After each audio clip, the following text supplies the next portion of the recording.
So I'm going to show you guys how I used dyemore to dye all of these garments.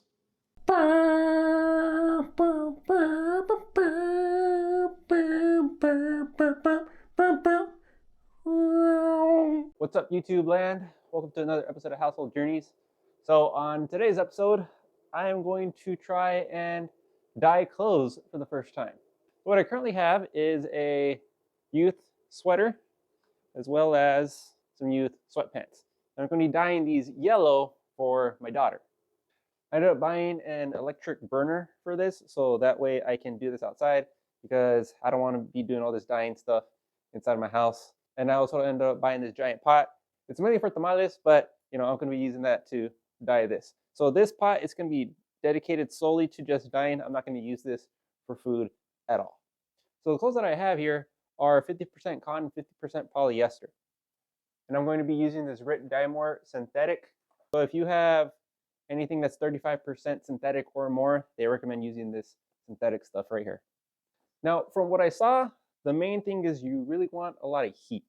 And you want to get the water as close to boiling as possible. So with this burner that I got, the closest I can get is about 198 degrees. So instructions say that you want the water to be at 200 degrees or better. So I think 198, pretty much close enough. And then after that, add 1 teaspoon of dish soap.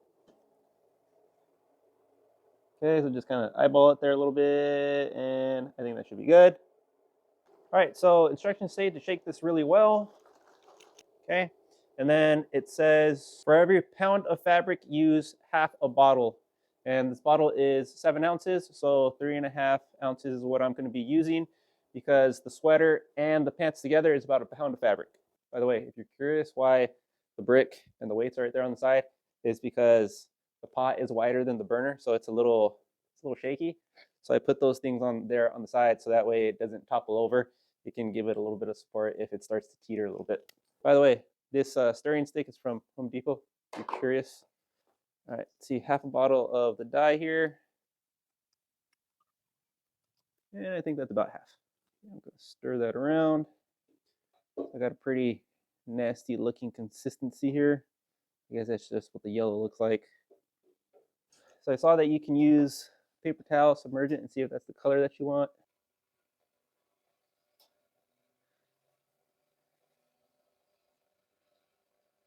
That's pretty good right there. I think that looks like a pretty solid yellow. Garment wise, the color will probably lighten up a little bit when it dries up, but I don't think that looks too bad. So first step is to pre-wash your garments. That way, if there might be any kind of residues on here, you wash them all off. That way they don't interfere with the dyeing process.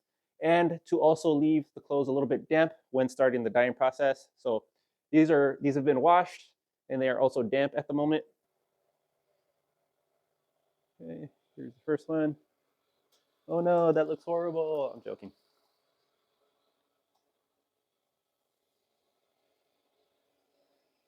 So there's sweatpants. And then here's the sweater.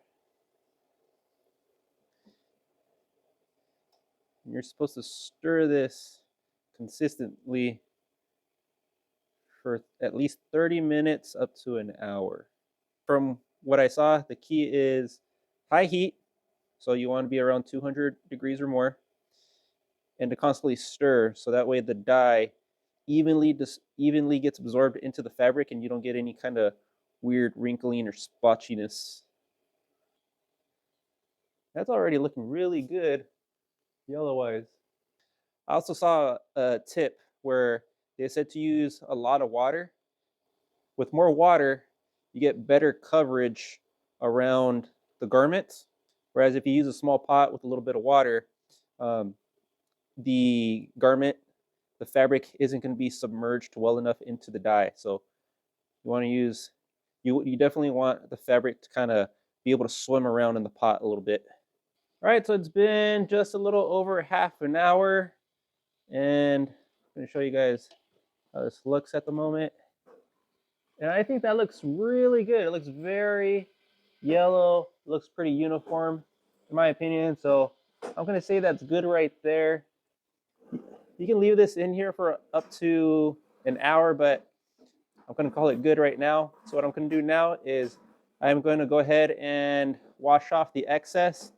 Instructions say to wash off the excess in warm water and then gradually start using cold water until the water runs clear. So I'm going to go ahead and do that over in my bathtub. All right, so got some warm water going on.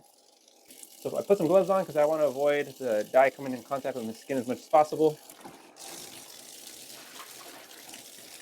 So very yellow at the moment.